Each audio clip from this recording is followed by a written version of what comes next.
جی شروع کریں. Page number 73 آیت نمبر 15 سورۃ النساء. اعوذ باللہ من الشیطان الرجیم. بسم اللہ الرحمن الرحیم. واللاتی یأتین الفاحشة من نسائکم فاستشہدوا علیہن أربعة منکم.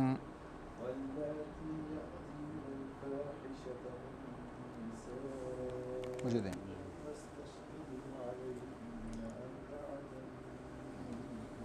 نیکسٹ آیت سے پڑھیں گے. فَإِن شَهِدُوا فَأَمْسِكُوهُنَّ فِي الْبُيُوتِ حَتَّى يَتَوَفَّاهُنَّ الْمَوْتُ أَوْ يَجْعَلَ اللَّهُ لَهُنَّ سَبِيلًا.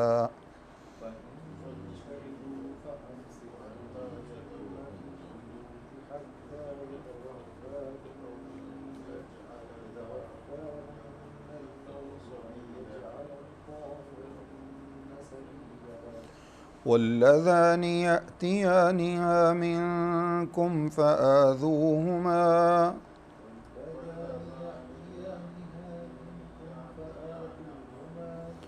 فإن تابا وأصلحا فأعرضوا عنهما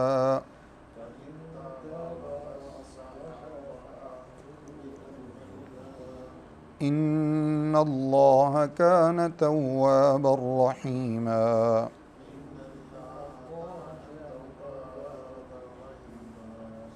إنما التوبة على الله للذين يعملون السوء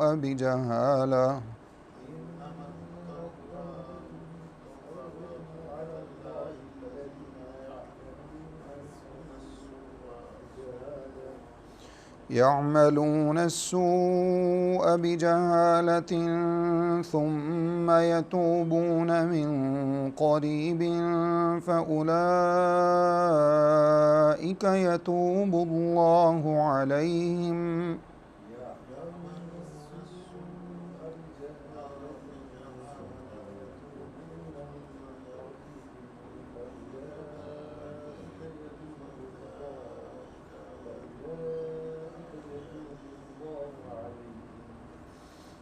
وَكَانَ اللَّهُ عَلِيمًا حَكِيمًا.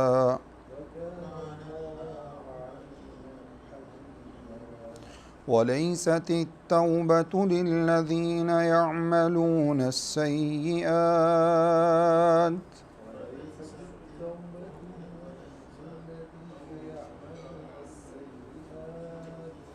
حتى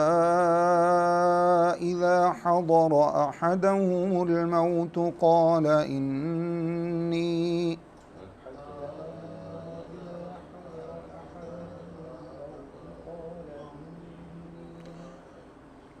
إني تبت الآن ولا الذين يموتون وهم كفار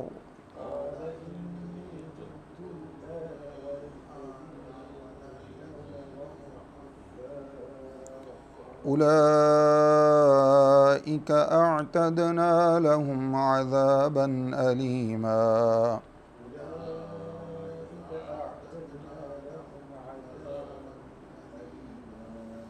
يا أيها الذين آمنوا لا يحل لكم أن ترثوا النساء كرها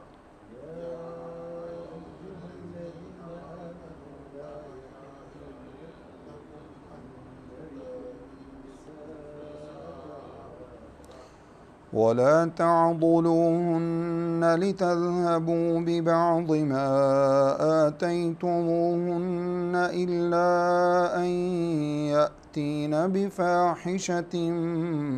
مبينة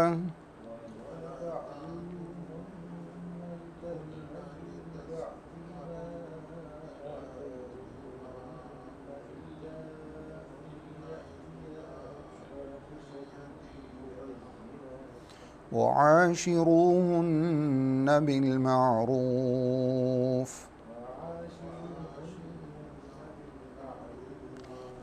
فإن كرهتموهن فعسى أن تكرهوا شيئا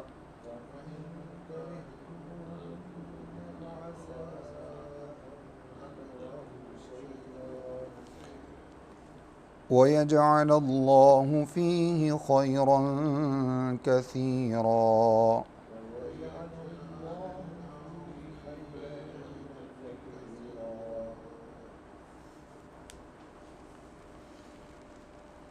اعوذ باللہ من الشیطان الرجیم بسم اللہ الرحمن الرحیم الحمد للہ رب العالمین والصلاة والسلام علی سید المرسلین وعلی آلہ وصحبہ اجمعین اما بعد.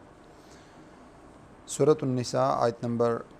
15 اللہ رب العزت ارشاد فرماتے ہیں واللاتی یأتین الفاحشۃ من نسائکم، اور وہ عورتیں جو بے حیائی کا ارتکاب کریں، فاستشہدوا علیہن اربعۃ منکم، تو ان خواتین کی اس بے حیائی کے جرم پر 4 گواہ کو طلب کرو. فإن شاہدوا، بس اگر وہ 4 گواہ اس بات کی شہادت دے دیں، گواہی دے دیں کہ انہوں نے اس جرم کا ارتکاب کرتے ہوئے ان خواتین کو دیکھا ہے، فأمسکوہن فی البیوت، تو ان کو اپنے گھروں میں روک کر رکھو، نظر بند کر دو، حتیٰ یتوفاہن الموت، یہاں تک کہ ان کو موت آن پہنچے اور موت ان کا کام تمام کر دے. او یجعل اللہ لہن سبیلا، یا اللہ رب العزت ان کے لیے کوئی دوسرا رستہ نکال دے، یعنی کوئی دوسری سزا ان کے لیے تجویز کر دے، تا وقتے کہ اللہ ان کے لیے کوئی اور سزا تجویز کر دے. یہ آیت کریمہ ایک معاشرتی برائی کو روکنے کے لیے اللہ رب العزت نے ابتدائی طور پر اس آیت کو نازل فرمایا، اور اس کے اندر کچھ تعزیری سزا کا اللہ رب العزت نے ذکر فرمایا. سب سے پہلے جو معاشرتی برائی ہے، بے حیائی کا ارتکاب، خواتین کے حوالے سے بطور خاص یہ بات اس وجہ سے فرمائی چونکہ خواتین کے بہت سے حقوق کی اسلام نے حفاظت کی ہے، جو حقوق اسلام کے آنے سے پہلے خواتین کو میسر نہیں تھے. خواتین نے اسلام نے وہ حقوق خواتین کو عطا فرمائے، ان کی عزت کو محفوظ بنایا اور ان کو ہر طرح کی پروٹیکشن اللہ رب العزت نے عطا فرمائی. تو ایسی خواتین جو بے حیائی کا ارتکاب کر لیں، ان کے بارے میں اللہ رب العزت نے ارشاد فرمایا کہ ان کے اوپر سب سے پہلے 4 گواہ طلب کیے جائیں. اب یہ ایک یقینی سی بات ہے کہ اگر کوئی بھی مرد یا خاتون بے حیائی کا ارتکاب کرتے ہیں، گناہ کرتے ہیں اور زنا کا ارتکاب کرتے ہیں، تو وہ کبھی بھی ایسا موقع نہیں رہنے دیتے جس میں 1 2 3 4 یا کچھ لوگ ان کو جہاں دیکھ سکیں اور جو ہے وہ ان کی اس بے حیائی کے ارتکاب کے موقع پر وہ موجود ہوں. اس طرح کا موقع وہ کبھی بھی نہیں چھوڑتے. بنیادی طور پر جو اس بات کا مقصد ہے جو اللہ رب العزت نے فرمایا کہ یہاں پر 4 گواہ طلب کیے جائیں، اس وجہ سے کہ کوئی کسی عورت کی عزت کو داغدار نہ کر سکے. اگر کوئی ایسا سوچے تو اس کو بارہا یہ بات جو ہے اس کے ذہن میں کھٹکا پیدا کرے کہ اگر میری گواہی اس معاملے میں نامکمل رہی تو مجھے حد قذف یعنی بہتان اور تہمت کی جو حد ہے اس کا مجھے شکار ہونا پڑے گا اور وہ میرے اوپر جاری ہو جائے گی اگر میں اپنے اس بہتان اور الزام کو ثابت نہ کر سکا. اب اس معاملے میں یہاں پر اللہ رب العزت نے جو 4 گواہوں کا تقاضا کیا، تو ان 4 گواہوں میں جیسا کہ مالی معاملات میں سورہ بقرہ کے اندر ہم نے یہ پڑھا تھا 3 پارے میں، وہاں پر اللہ رب العزت نے فرمایا کہ اگر 2 گواہ میسر نہیں ہیں تو 1 مرد اور 2 عورتوں کو بھی گواہ کے طور پر لیا جا سکتا ہے. مالی معاملات میں تو 2 عورتوں کو 1 مرد کی جگہ پر گواہ بنایا جا سکتا ہے، لیکن یہاں پر جن گواہوں کا اللہ رب العزت نے تذکرہ کیا، یہاں پر عورتوں کو گواہ بنانے کی کوئی گنجائش اللہ تعالیٰ نے نہیں چھوڑی. اس کے اندر یقیناً اللہ رب العزت کی طرف سے بہت ساری حکمتیں ہیں. چونکہ خواتین کے اندر آپس میں جو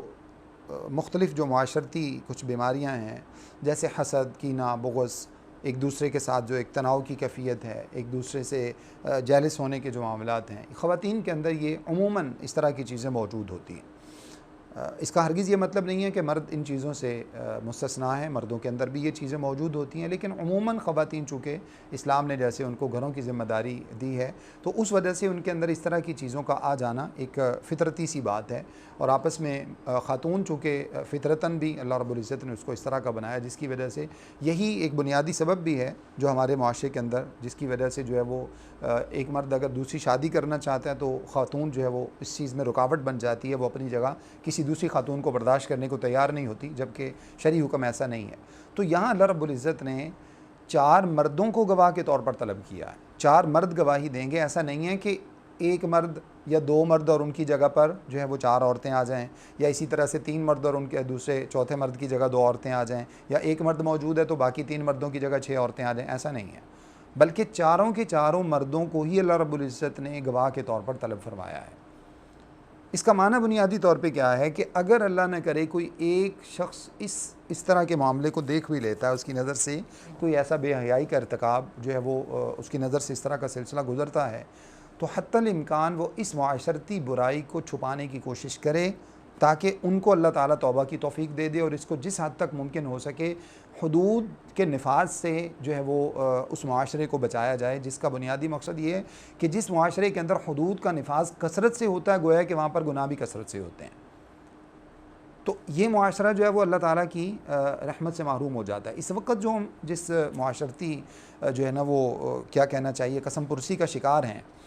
اس کا تو بنیادی سبب یہ ہے کہ اس وقت تو گناہوں کو چھپائے جانے کا جو بنیادی مقصد ہے وہ تو مقصد ہی ہے کہ کسی طرح سے گناہ گاروں کو پروٹیکشن دی جائے۔ یہ تو اللہ تعالیٰ کے قوانین کو چیلنج کرنے والی بات ہے، یہ تو ایک دوسرا پہلو ہے۔ شریعت نے جو پہلو یہاں پر بیان کیا تھا وہ الگ تھا، وہ یہ تھا کہ اسلامی معاشرے کے اندر اس طرح کی چیزوں کو فروغ نہ دیا جائے، بلکہ اگر کوئی غلطی سے کسی کے اوپر کسی کے بارے میں کوئی ایسی بات کر دیتا ہے، شیطان کے بہکاوے میں آ جاتا ہے، آپس کی چپقلش کی وجہ سے اس طرح کر لیتا ہے، تو کم از کم 4 گواہ لا کے وہ پیش کرے۔ اب 4 گواہ لا کے اگر وہ پیش کرے گا تو یقینی طور پر 4 گواہوں کو لانا، 4 لوگوں کو رضامند کرنا، پھر ان کو کورٹ میں لے کے جانا، عدالت میں جا کے ان سے گواہی دلوانا، یقیناً یہ ایک مشکل کام ہے۔ تو اس میں اصل آپ اندازہ لگائیں کہ جو پروٹیکشن دی جا رہی ہے وہ کس کو دی جا رہی ہے؟ عورت کی عزت کو۔ عورت کی عزت کو اللہ رب العزت نے محفوظ بنانے کے لیے کہا ہے کہ اگر اس کے اوپر کوئی الزام لگاتا ہے، اور اگر اللہ تعالیٰ نے تو الزام کی بات نہیں فرمایا کہ اگر وہ بے حیائی کا ارتکاب کر لیتی ہیں تو بھی ان کے اوپر 4 گواہوں کو طلب کیا ہے، بے حیائی کے ارتکاب کے باوجود ان 4 گواہوں کو طلب کیا ہے، تاکہ ایسا نہ ہو کہ کوئی شخص جو ہے وہ اپنی ذاتی کسی اناد کی وجہ سے، دشمنی کی وجہ سے، چپقلش کی وجہ سے ان کے اوپر کوئی الزام نہ لگا دے۔ اس کے بعد اللہ نے فرمایا فَإِن شَهِدُوا فَأَمْسِكُوهُنَّ فِي الْبُيُوتِ، اگر وہ 4 گواہ ان کے بارے میں گواہی دے دیں کہ انہوں نے ان کو بے حیائی کا ارتکاب کرتے ہوئے دیکھا ہے، حتیٰ تو اللہ رب العزت فرماتے ہیں فَأَمْسِكُوهُنَّ فِي الْبُيُوتِ، ان عورتوں کو اپنے گھر پہ روک لو، یہ ابتدائی سزا تھی، یعنی ان کو نظر بند کر دو، ان کو اپنی کڑی نگرانی کے اندر رکھو اور ان کو گھر کے اندر روکے رکھو، ان کے ساتھ گویا کہ یہ ایک سوشل بائیکاٹ قسم کی ایک سزا ہے جو اللہ رب العزت نے ابتدا میں ان کے بارے میں بیان فرمائی۔ حتیٰ یتوفاہن الموت، یہاں تک کہ ان کو اسی حالت میں ہی، یعنی اسی بائیکاٹ کی حالت میں ہی موت آ جائے۔ اس کا معنی ہرگز نہیں ہے کہ ان کو کھانا وانا نہ دو، یہ اس طرح کا کچھ نہیں ہے، بلکہ یہ کہ ان کے اوپر کڑی نگرانی رکھو، ان کو ایک کمرے میں بند کر دو، ان کا باہر جو تعلقات ہیں معاشرتی سلسلہ ان کا یہ سب ختم کر کے ان کو روکے رکھو، یہ ابتدائی سزا تھی۔ او یتوفاہن حتیٰ یتوفاہن الموت، یہاں تک کہ ان کو موت واقع ہو جائے، یا پھر اللہ ان کے لیے کوئی رستہ نکال دے، اور اس کے بعد اللہ نے ان کے لیے رستہ نکالنے کا معنی یہ ہے کہ اللہ نے پھر ان کی سزا بیان فرما دی، جو کہ اس کے اندر موجود ہے، سورہ نور کے اندر اللہ رب العزت نے ذکر فرمائی ہے، اس کی طرف بعد میں آتے ہیں، پہلے اگلی آیت کو پڑھ لیجئے۔ اس کے بعد اللہ نے فرمایا وَاللَّذَانِ يَأْتِيَانِهَا مِنْكُمْ فَآذُوهُمَا، اور اگر وہ دونوں میں اللذانی کے لفظ کے اندر دونوں خواتین کی گنجائش بھی موجود ہے اور دونوں مردوں کی گنجائش بھی موجود ہے، اگر وہ دونوں بے حیائی کا ارتکاب کرتے ہیں، یأتیانہا منکم فآذوہما، اگر وہ دونوں بے حیائی کا ارتکاب کرتے ہیں، فآذوہما، تو پھر کیا کرو، ان کو تکلیف دو، ان کو مارو، جوتے لگاؤ، ان کو جو ہے وہ سزا دو، ان کو مارو پیٹو۔ فإن تابا، پس اگر وہ توبہ کر لیں، واصلحا، اور اپنی اصلاح کر لیں، فاعرضوا عنہما، تو ان سے اعراض کر جاؤ، ان کو درگزر کر دو۔ ان اللہ کان تواب الرحیمہ، یقیناً اللہ تعالیٰ توبہ قبول کرنے والا، رحم فرمانے والا ہے۔ اس آیت کے اندر اللہ رب العزت نے ایسے لوگوں کے بارے میں حکم بیان فرمایا، یہ بھی ابتدائی حکم ہے، بعد میں اس حکم کی بھی سزا آگے اللہ رب العزت نے سورہ نور کے اندر بیان فرما دی ہے۔ یہ ابتدائی حکم یہ تھا کہ اگر دو مرد آپس میں برائی کا ارتکاب کریں، دو مرد آپس میں برائی کا ارتکاب کریں یا دو خواتین آپس میں برائی کا ارتکاب کریں، تو ان دونوں کو ابتدائی طور پر حکم یہ تھا کہ اللہ نے فرمایا کہ ان دونوں کو تکلیف دو۔ تکلیف دینے کا مطلب ان کو مارو، ان کو جوتے لگاؤ، کوڑے لگاؤ، ڈنڈے لگاؤ ان کو۔ اور اس کے بعد فَإِن تَابَا وَأَصْلَحَا فَأَعْرِضُوا عَنْهُمَا، اگر اس سزا کے بعد، جو کہ تعزیری سزا ہے، یہ حد نہیں ہے، یہ تعزیری سزا ہے، یعنی موقع کی مناسبت سے اگر کوئی ایک سے دو مرتبہ جو ہے وہ برائی کا ارتکاب کرتا ہے تو اس کی سزا بڑھائی بھی جا سکتی ہے، پھر وہ باز نہیں آتا پھر بڑھائی جا سکتی ہے۔ اگر وہ توبہ کر لیتے ہیں اس سزا کے بعد یا اس سرزنش سے بھی پہلے ان کو احساس ہو جاتا ہے، اور ان کے جو ہے نا وہ ان کو جو تکلیف پہنچائی جاتی ہے اس سے ان کو احساس ہو جاتا ہے اور توبہ کر لیتے ہیں اور اپنی اصلاح کی طرف آ جاتے ہیں، تو اللہ فرماتے ہیں پھر ان سے درگزر کر جاؤ، پھر ان کو چھوڑ دو۔ اللہ بھی توبہ قبول کرنے والا، رحم فرمانے والا ہے۔ اگر انہوں نے واقعتاً صحیح معنی میں توبہ کر لی تو اللہ ان کی توبہ قبول فرما لیں گے۔ یہ بھی ابتدائی سزا تھی۔ اس کے بعد اللہ رب العزت نے بدکاری کرنے والے مرد اور عورت کی سزا بیان فرما دی ہے، جیسا کہ صحیح مسلم کی روایت ہے، عبادہ بن صامت رضی اللہ تعالیٰ عنہ فرماتے ہیں کہ نبی صلی اللہ علیہ وسلم نے ارشاد فرمایا، ایک مرتبہ آپ صلی اللہ علیہ وسلم بیٹھے تھے تو آپ صلی اللہ علیہ وسلم خاموش ہو گئے، اور خاموش ہونے کے بعد آپ نے فرمایا کہ اللہ رب العزت نے میرے پاس وحی نازل فرمائی ہے، اور وحی یہ نازل فرمائی ہے کہ ارشاد فرمایا کہ جو تم میں سے جو مرد یا عورتیں بے حیائی کا ارتکاب کریں، اگر وہ زنا کا ارتکاب کریں، بدکاری کریں، تو ان کو کیا کرو، اگر وہ دونوں یعنی عورت اور مرد شادی شدہ ہیں، تو جیسے ایک آیت قرآن مجید میں اللہ رب العزت نے سورہ نور کے اندر نازل فرمائی جس کا حکم باقی ہے، آیت منسوخ ہو گئی، الشیخ والشیخۃ اذا زنیا فرجمہما البتہ تھا، اگر شادی شدہ مرد اور عورت بے حیائی کا ارتکاب کریں تو ان کو کیا کرو، رجم کر دو۔ ابتدا میں اللہ رب العزت نے سورہ نور کے اندر ارشاد فرمایا، الزانیۃ والزانی فاجلدوا کل واحد منہما مئۃ جلدہ ولا تأخذکم بہما رأفۃ فی دین اللہ ان کنتم تؤمنون باللہ والیوم الآخر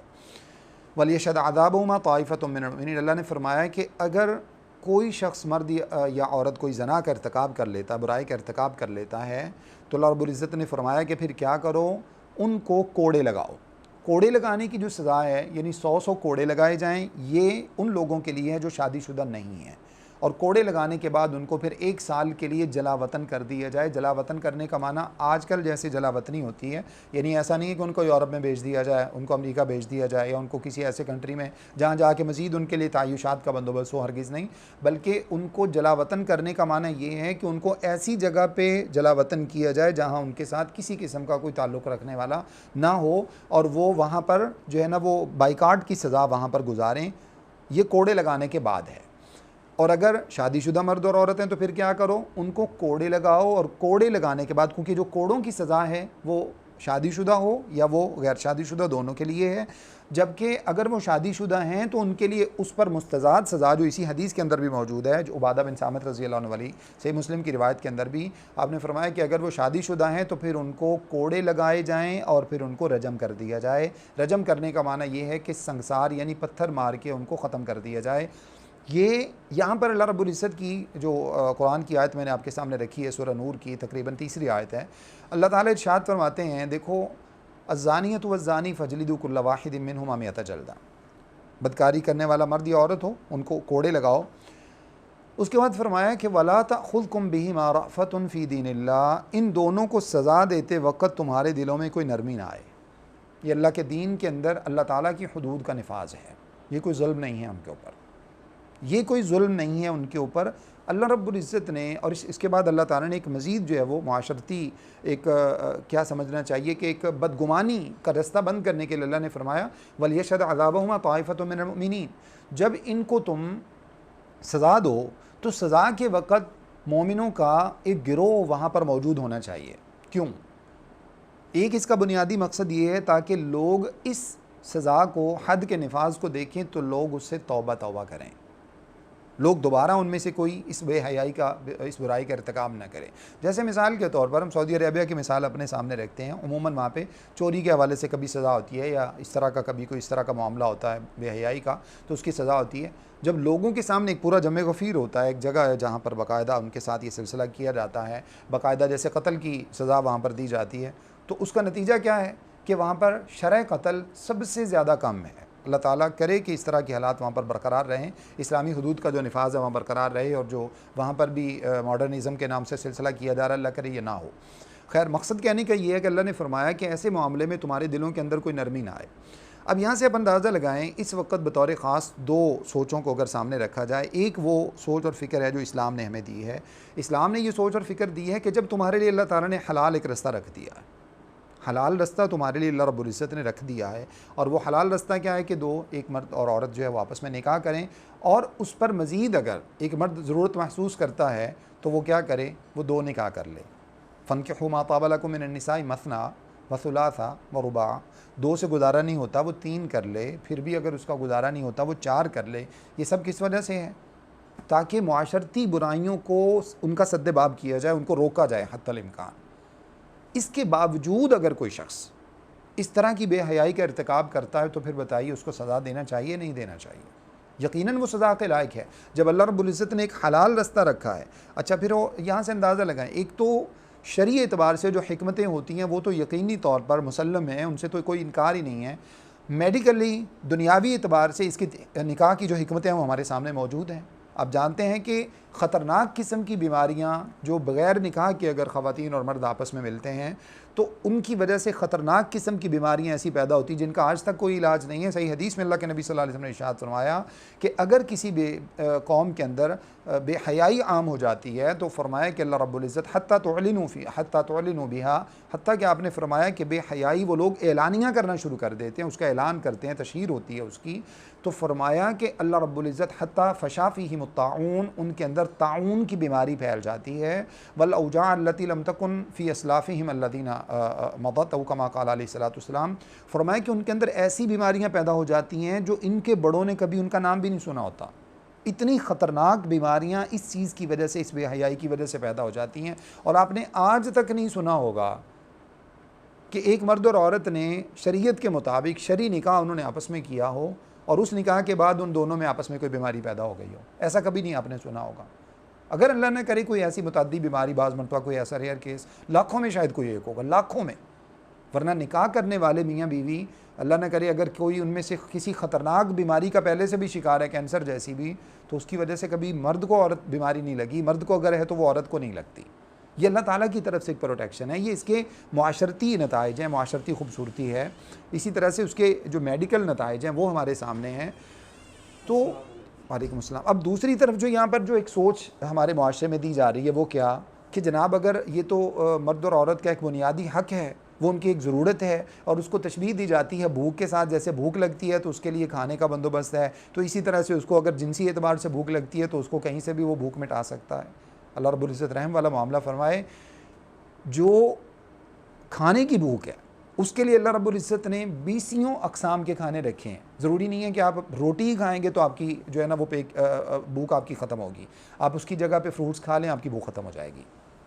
آپ اس کی جگہ پہ کوئی دوسرا سلسلہ مطلب کچھ بھی کھا لیں، فروٹس ہیں، ڈرائی فروٹس ہیں، آپ کے پاس میوہ جات ہیں، آپ کے پاس غلہ جات ہیں، آپ کے پاس جو ہے نا وہ انواع و اقسام کی چیزیں ہیں جو اللہ رب العزت نے اس بھوک کو مٹانے کے لیے رکھی ہیں۔ یہاں پر جنسی اعتبار سے اگر کسی کے اندر جو ہے نا وہ کوئی ایسی ہیجانی کیفیت پیدا ہو جاتی ہے تو اس کے سوا کوئی اس کا سلوشن ہی نہیں ہے۔ اللہ تعالیٰ نے اسی وجہ سے اس چیز کو حلال قرار دیا، اور اللہ رب العزت نے جیسے اسی سورۃ کے ابتدا میں ہم نے پڑھا پہلی آیت میں اللہ نے فرمایا یا ایھا الناس اتقوا ربکم الذی خلقکم من نفس واحدہ، اے لوگو اس اللہ سے ڈر جاؤ جس نے تمہیں ایک جان سے پیدا کیا، پھر وبث منہما رجالا کثیرا ونساء، ایک جان سے پیدا کرنے کے بعد پھر اس نے جوڑے جوڑے بنا کر زمین کے اندر بے شمار جوڑے تمہارے پھیلا دیے۔ کیا معنی ہے؟ یہ جوڑے جوڑے کیوں بنائے اللہ رب العزت نے؟ کس طرح سے اللہ رب العزت نے آدم علیہ السلام سے پیدا کر کے آپ کی پسلی سے حوا علیہ السلام کو پیدا کیا، ان کو آپس میں میاں بیوی کی شکل دی، پھر اس وقت جو ہے وہ کیا ہوتا تھا، دو پیئرز پیدا ہوتے ہیں، ان کا آپس میں کراس میچ شادی ہوتی، پھر اس کے بعد اللہ رب العزت نے جب نسل انسانی بڑھ گئی تو اللہ رب العزت نے بڑھتے بڑھتے حدود کو مقرر فرما دیا۔ یہ گریجولی اللہ تعالیٰ کا یہ جو انداز ہے، اس کا ہرگز یہ مطلب نہیں ہے کہ ابتدا سے ایسا نہیں ہو سکتا تھا، ایسا بھی ہو سکتا تھا۔ اللہ نے جیسے آدم علیہ السلام کو پیدا کیا اسی طرح حوا علیہ السلام کو پیدا کر کے دونوں کی آپس میں شادی کرا دی جاتی۔ اللہ نے گریجولی نظام بنایا تاکہ انسان کی عقل اس کو اسی طرح گریجولی اس کو قبول کرتی جائے، ورنہ انسان کے لیے اس طرح کی چیزوں کو قبول کرنا ہی مشکل ہو جاتا ہے۔ مثال کے طور پہ عیسیٰ علیہ السلام کی بن باپ کے پیدائش آج تک جو ہے وہ لوگ اس کے اوپر سوال اٹھاتے ہیں، اللہ تعالیٰ ان کو ہدایت نصیب فرمائے۔ یہ اللہ تعالیٰ کی طرف سے سسٹم ہے، جب اللہ بن ماں باپ کے آدم علیہ السلام کو پیدا فرما سکتا ہے تو پھر بن باپ کے پیدا کرنا اس کے لیے کیا مسئلہ ہے؟ اسی طرح سے پھر بن ماں کے اللہ رب العزت آدم علیہ السلام کی پسلی سے حوا علیہ السلام کو پیدا فرما سکتا ہے، تو اللہ رب العزت کے لیے کسی جو ہے نا وہ پہلے سے موجود کسی وجود سے کسی دوسرے وجود کو پیدا کرنا اللہ کے لیے کیا مسئلہ ہے، جبکہ اس نے اس وقت انسان کو پیدا کیا جب اس کا وجود ہی نہیں تھا۔ تو اس وجہ سے یہ اس طرح کی جو ٹامک ٹوئیاں اور اس طرح کے جو اٹکل پچھوے یہ کون مارتے ہیں؟ جن کا شریعت کے اوپر توکل، شریعت کے اوپر جن کا بلیف جو ہے وہ پراپر نہیں ہے، اس کی وجہ سے وہ لوگ کیا کرتے ہیں، یہاں پر مختلف قسم کی سائنسی لاجیکل وجوہات تلاش کرنے کی کوشش کرتے ہیں۔ اللہ نے جب ایک سسٹم بنا دیا، اس سسٹم کے مطابق اگر چلا جائے گا تو یقینی طور پر اس میں کبھی بھی کوئی برائی پیدا نہیں ہوگی، کبھی اس کی وجہ سے ہمیں نقصان نہیں اٹھانا پڑے گا، نہ دنیا کے اندر نہ آخرت کے اندر۔ تو اس وجہ سے اللہ نے کیا فرمایا، وَلَا تَأْخُذْكُمْ بِهِمَا رَأْفَةٌ فِي دِينِ اللَّهِ، اللہ کے دین کے نفاذ میں تمہیں کسی قسم کی نرمی تمہارے دلوں کے اندر نہ آئے۔ جب آپ ایک مثال کے طور پر اگر ایک شخص کسی کو قتل کرتا ہے، وہاں پر اس کا کیس چلتے چلتے 25 سال کے بعد بھی ثابت ہو جائے کہ قاتل یہی ہے تو اس کو تو آپ سزا دے دیتے ہیں۔ ان معاشروں کی بات کر رہا ہوں بطور خاص، ہمارے معاشروں میں تو نفاذ ہی نہیں ہے کسی بھی طرح سے، ہم نے تو شریعت کو بھی چھوڑ دیا، دنیا کو بھی چھوڑ دیا۔ وہاں پر تو ان چیزوں کا نفاذ موجود ہے نا، کہ اگر کسی کی غلطی ثابت ہو جائے تو وہ بھلے غریب ہو یا امیر ہو، اس کو جو ہے وہ سزا دی جاتی ہے۔ جب آپ کے بنائے ہوئے قوانین کے مطابق اس کو سزا دی جائے گی، آپ جو ہے نا وہ ٹریفک سگنل توڑ دیتے ہیں تو اس کے اوپر آپ کو جرمانہ بھی دینا پڑتا ہے، اس کے اوپر آپ کو جو ہے بعض مرتبہ سزا بھی بھگتنا پڑتی ہے، آپ کو قید بھگتنا پڑتی ہے، بہت سی چیزیں کرنا پڑتی ہیں۔ کوئی انلیگل آپ کے ملک میں داخل ہو جائے تو وہاں پر جناب اس کو جو ہے نا وہ زندگی بھر کے لیے قید کر کے اس کی زندگی آپ ختم کر دیتے ہیں، اس کے خاندان کی زندگی ختم ہو جاتی ہے۔ تو اللہ کے بنائے ہوئے قوانین کا کوئی احترام نہیں ہے۔ جو اللہ نے قوانین بنائے اور بنائے بھی کس لیے؟ ہمارے فائدے کے لیے۔ اگر ان قوانین کے مطابق چلا جائے تو کسی قسم کا کوئی نقصان جو ہے وہ اس کا سامنا نہیں کرنا پڑتا، اور قیامت والے دن بھی اللہ کے یہاں کامیابی ہی کامیابی ہے۔ تو اس وجہ سے یہ جو سوچ ہے بنیادی طور پہ، یہ اسلام کے قوانین کو داغدار کرنے والی جو سوچ ہے، اس کا بنیادی مقصد یہ ہے، جیسے اللہ نے فرمایا کہ یہ لوگ تو کسی بھی صورت میں پسند کرتے ہیں کہ تمہیں اسلام سے ہٹا دیں، بس اصل بات یہ ہے۔ اس وجہ سے وہ کیا کرتے ہیں، تمہاری ہر شریعت کا جو بھی قانون ہے اس کے اندر وہ مختلف قسم کے کیڑے نکالنے کی، قدغن لگانے کی کوشش کرتے ہیں، اس میں ٹیڑھا پن تلاش کرنے کی کوشش کرتے ہیں۔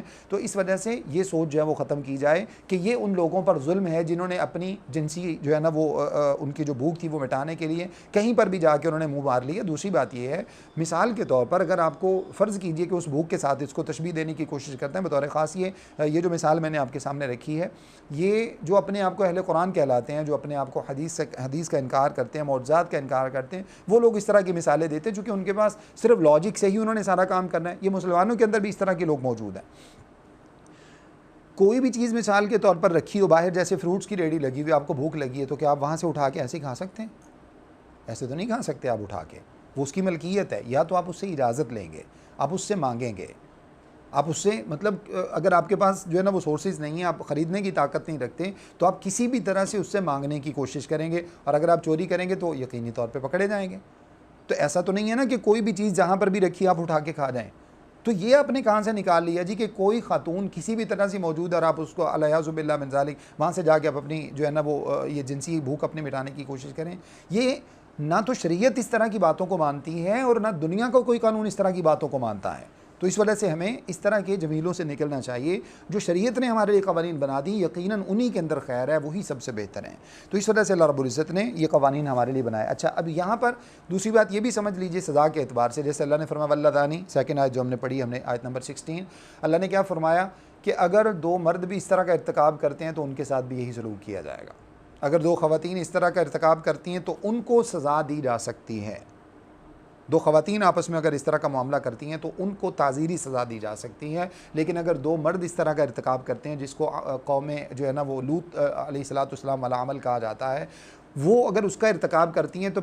اس کا ارتکاب کرتے ہیں تو پھر کیا ہے، ان لوگوں کے بارے میں اگرچہ فقہا کا تھوڑا بہت اختلاف موجود ہے، بعض کہتے ہیں کہ ان کو اس بارے میں جو ہے نا وہ حتی الامکان، جیسے اللہ نے فرمایا کہ ان کو تکلیف دو، ان کو مارو پیٹو، ان کو جو ہے وہ سخت سزائیں دو، لیکن بات موجود ہے کہ جیسے اللہ نے بدکاری کی سزا جو ذکر فرمائی ہے تو چونکہ یہ بھی بدکاری ہی کا عمل ہے، پلس اس کے اوپر اللہ رب العزت نے بڑی ہی سخت سزا اس قوم کو دی ہے۔ اس طرح کی سزا اللہ نے کسی دوسری قوم کو نہیں دی، تو اس وجہ سے ان کو رجم کر دیا جائے۔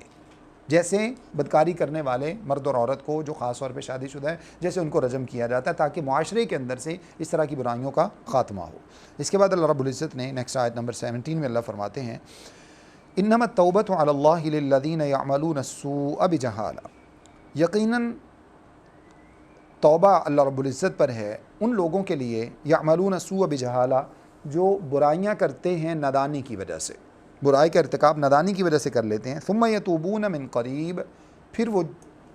جلد ہی اس سے توبہ کر لیتے ہیں، فاولئک یتوب اللہ علیہم، تو اللہ ایسے لوگوں کی توبہ قبول فرماتے ہیں، وکان اللہ علیما حکیما، اور اللہ رب العزت تو جاننے والے اور حکمت والے ہیں۔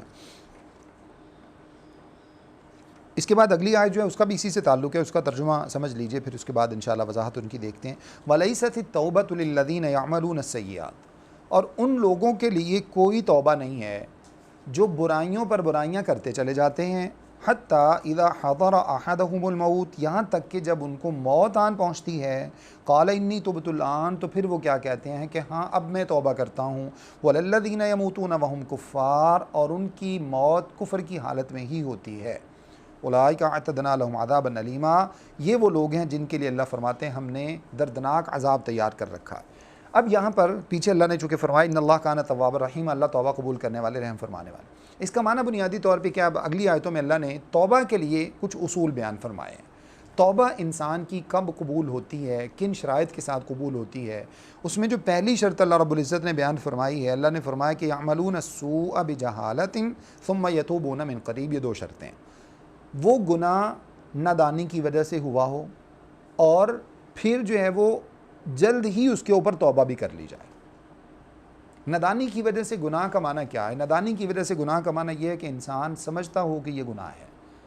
گناہ ہے اور اس کو ڈر بھی ہو کہ اللہ تعالیٰ کہ میری پکڑ نہ فرما لے، اس بات کے اوپر اس کو ڈر بھی ہو، اور ڈرتے ہوئے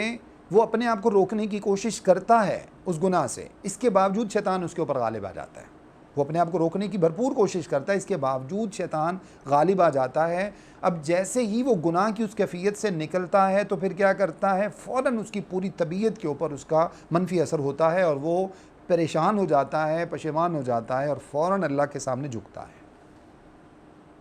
اس شخص کی توبہ کو اللہ رب العزت قبول فرماتے ہیں،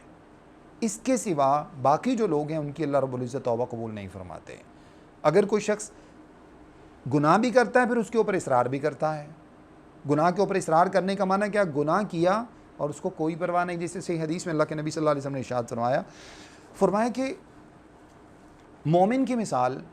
اور کافر کی مثال ایسے ہے، یعنی جب مومن گناہ کرتا ہے اور کافر گناہ کرتا ہے تو فرمایا دونوں کی مثال ایسے ہے، اگر مومن گناہ کرتا ہے تو اس کو لگتا ہے کہ وہ کسی پہاڑ کے نیچے بیٹھا ہے اور وہ پہاڑ ابھی اس کے اوپر گر جائے گا، جبکہ دوسری طرف فرمایا اگر کافر گناہ کرتا ہے تو اس کو یوں لگتا ہے جیسے اس کے ناک پہ مکھی بیٹھی تھی، وہ یوں کرے گا اور اٹھ جائے گی، بس اس کے بعد اس کو گناہ کا کوئی احساس نہیں ہوتا۔ یہ اتنا زیادہ فرق ہے۔ معنی کیا ہے کہ گناہ کرنے کے بعد انسان کے دل پہ بوجھ ہو جائے۔ مثال کے طور پر انسان کی کیفیت ہے نا، بعض مرتبہ کیا ہوتا ہے، ایک شخص آپ سے سوال کرتا ہے، کچھ پیسے مانگتا ہے آپ سے، رستے میں راہ چلتے ہوئے، آپ نہ اس کو جانتے ہیں نہ پہچانتے ہیں، ایسے ہی آپ نے دیکھا، آپ کو تھوڑا سا ایک دم احساس ہوا کہ یار لگ تو یہ شخص ڈیزرونگ رہا ہے، مستحق لگ رہا ہے، اس کو دینا چاہیے، لیکن بعض مرتبہ کیا ہوتا ہے آپ دینا چاہتے بھی ہیں، طبیعت نہیں چاہتی، آپ کسی اور کیفیت میں ہیں، کسی اور سوچوں میں گم ہیں، پریشان ہیں، جیسے ہی کیا ہوتا ہے آپ تھوڑا سا آگے گزر کے جاتے ہیں، آپ کا ضمیر آپ کو ملامت کرنے لگتا ہے کہ یار ایسا آپ نے نہیں کرنا تھا، آپ کو ایسا نہیں کرنا چاہیے تھا۔ یہ کیفیت انسان کے ساتھ ہوتی ہے، حالانکہ یہ گناہ نہیں تھا، یہ گناہ نہیں تھا، یہ آپ کا اختیار ہے، آپ اس کو چاہیں تو دے دیں، نہ چاہیں تو آپ نے اس کو کچھ نہیں کہا، آپ نے اس کو ڈانٹا نہیں، آپ نے اس کو مارا نہیں، آپ نے اس کو جھڑکا نہیں، آپ نے کچھ بھی نہیں کہا، آپ خاموشی سے اس کے پاس سے گزر گئے، لیکن آپ کے ضمیر کے اوپر جا کے بوجھ ہو گیا کہ مجھے ایسا نہیں کرنا چاہیے تھا۔ بعض مرتبہ کیا ہوتا ہے وہیں سے آپ واپس پلٹتے ہیں، پلٹ کے جا کے اس کو کچھ دے بھی دیتے ہیں، اس کے بعد کیا ہوتا ہے وہ آپ کے ضمیر کے اوپر جو بوجھ تھا وہ کم ہو جاتا ہے۔ یہی مثال ہے کہ جب ایک انسان نے گناہ کیا اور گناہ اس سے اسی طرح سے نادانستگی کی وجہ سے گناہ ہوا، یعنی جان بوجھ کے نہیں کیا، اس نے بھول چوک کی وجہ سے ہوا، غفلت کی وجہ سے گناہ ہوا، اور گناہ ہونے کے فوراً بعد انسان کے دل میں پریشانی لگ گئی، یا اللہ یہ میں کیا کر بیٹھوں، اور اس کا طریقہ بھی آپ صلی اللہ علیہ وسلم نے ارشاد فرمایا وَاتْبِعِ السَّیِّئَةَ الْحَسَنَةَ تَمْحُوہا، اگر گناہ کبھی سرزد ہو جائے تو کیا کرو، اس کے پیچھے نیکی لگا دو، تمحوہا وہ اس کو مٹا دے گی۔ نیکی لگانے کا طریقہ کیا ہے؟ اگر گناہ آپ سے کوئی انفرادی گناہ ہو جاتا ہے تو فوری طور پر کیا کریں؟ اللہ تعالیٰ کے سامنے وضو کریں، 2 رکعت ادا کریں، 2 رکعت ادا کرنے کے بعد اللہ سے توبہ کریں، سچے دل سے توبہ کریں، اللہ آئندہ نہیں ہوگا، اس وقت جو غلطی ہوگی اس کو معاف فرما دیں، توبہ ہے۔ اگر اس گناہ کا تعلق انفرادیت سے نہیں بلکہ اجتماعیت سے، اجتماعی طور پہ کوئی ایسا گناہ ہوا ہے تو اس اجتماعی گناہ کا مطلب اگر خاص طور پہ حقوق العباد سے اس کا تعلق ہے، جا کے اس کا حق ادا کیجیے۔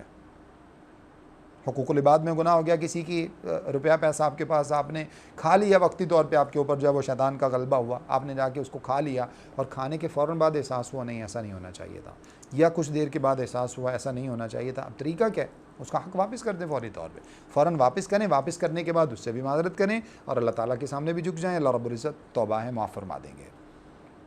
الغرض اس طرح کے کسی بھی گناہ سے کوئی اس طرح کا سلسلہ ہے تو انسان فوراً کیا کریں؟ اس کے پیچھے نیکی لگائے۔ اگر کوئی ایسا گناہ ہوا ہے جیسے یہی مالی اعتبار سے میں نے عرض کیا، اس کے بعد صدقہ کیا جا سکتا ہے، صدقہ کیا جائے تاکہ یہ بھی نیکی کی ایک صورت ہے، تاکہ وہ جو گناہ سرزد ہوا ہے، اگر انفرادی کوئی گناہ ہوا ہے اللہ کے سامنے دعا بھی کی جائے، نماز پڑھی جائے، 2 رکعت ادا کر کے توبہ کی جائے اور اس کے ساتھ ہی صدقہ بھی کیا جائے کہ اللہ رب العزت میں اپنے آپ کو یہ سزا دے رہا ہوں، یا مزید کیا ہے اس کے جو ہے نا وہ خمیازہ کے طور پر اس کے جو ہے نا وہ مطلب اس گناہ کی سزا اپنے آپ کو دینے کے لیے روزے رکھیں، روزہ رکھا جائے کہ اللہ رب العزت میں اس وجہ سے رکھ رہا ہوں کہ مجھ سے وہ گناہ سرزد ہوا ہے، میں اپنے آپ کو اپنے جسم کو یہ مطلب یہ نیکی اس وجہ سے کر رہا ہوں، اپنے جسم کو مشقت میں ڈال رہا ہوں تاکہ میرا اس گناہ کو تو معاف فرما دے۔ ان ساری صورتوں میں اللہ رب العزت نے توبہ رکھی، اللہ توبہ قبول فرمانے والے ہیں۔ صحیح حدیث میں موجود ہے کہ ایک شخص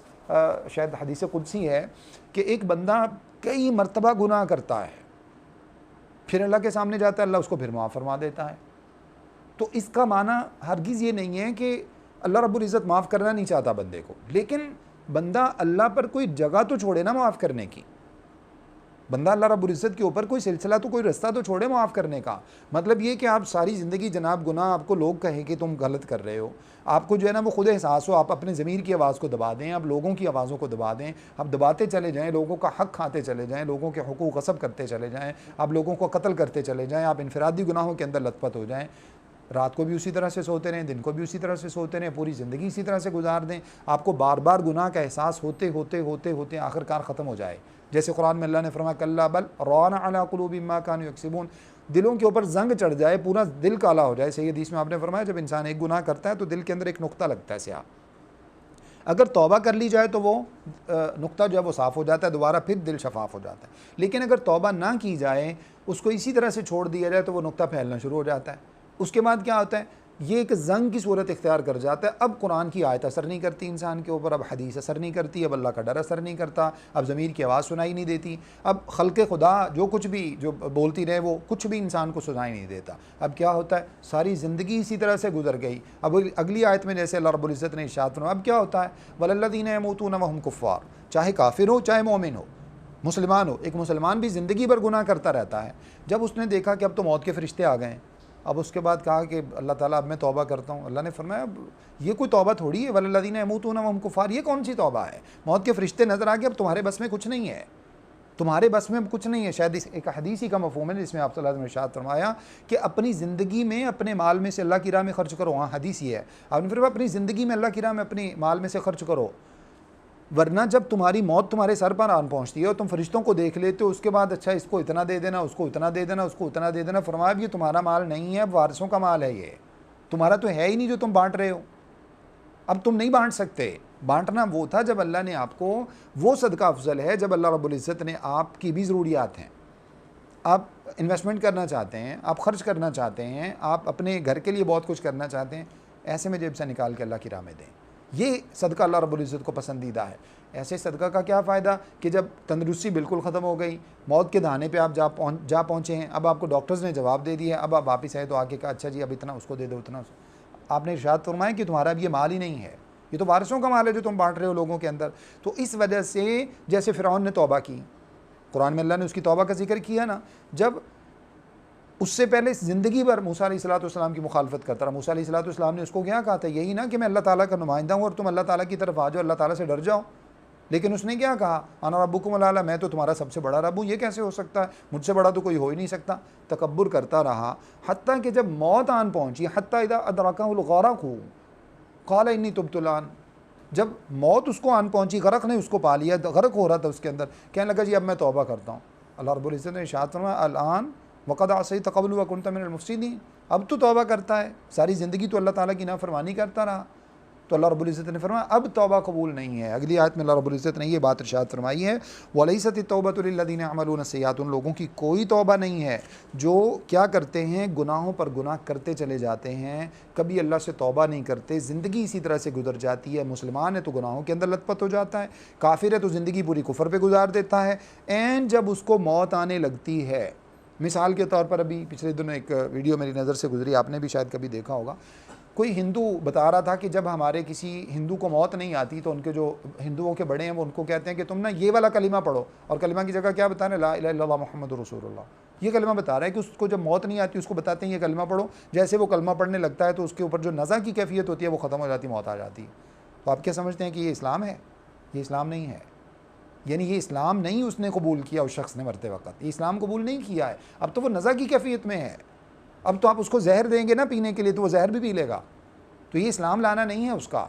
اللہ رب العزت کے ہاں کس شخص کا کیا معاذرہ نیتوں کے معاملات اللہ جانتے ہیں، لیکن یہ اس کا اسلام قبول کرنا نہیں ہے، اس کو مسلمان ہرگز نہیں سمجھا جائے گا، ٹھیک ہے؟ تو یہ تو وہ کیا کر رہے ہیں، اپنی اس بیماری کو دور کرنے کے لیے وہ جو ہے نا اس کو کلمہ پڑھایا جا رہا ہے، اور وہ اس کے اوپر زندگی بھر اس نے کیا کیا، شرک کیا، زندگی بھر کفر کے اوپر رہا، جب اس کو سمجھ بھی تھی اس وقت وہ مسلمانوں کا شدید دشمن بھی رہا، اسلام سے دشمنی کرتا رہا۔ اللہ نے فرمایا کہ اس طرح کے لوگ کافر ہوں یا مسلمان ہوں، گناہوں کے اوپر زندگی گزری ہے، زندگی بھر اس نے توبہ کی طرف جو ہے نا وہ ہاتھ نہیں اٹھایا، تو کیا ہوا؟ اللہ رب العزت فرماتے ہیں کہ جب موت کے وقت ان کو آن پہنچا اور اس وقت وہ توبہ کرنے کی بات کرتے ہیں، کفر کے اوپر ان کی موت ہوتی ہے، یا مسلمان ہے تو گناہوں کے اوپر اس کی موت ہوتی ہے، اللہ فرماتے ہیں ایسے بندے کی تو کوئی توبہ نہیں ہے، اولئک اعتدنا لهم عذابا الیما، ایسے لوگوں کے لیے ہم نے بہت ہی دردناک قسم کا عذاب تیار کر رکھا ہے۔ اللہ سے دعا ہے کہ جو کچھ میں نے آپ کے سامنے بیان کیا مجھے اور آپ سب کو سمجھنے، عمل کرنے اور آگے پہنچانے کی توفیق عطا فرمائے۔ استغفر اللہ لی ولکم ولسائر المسلمین۔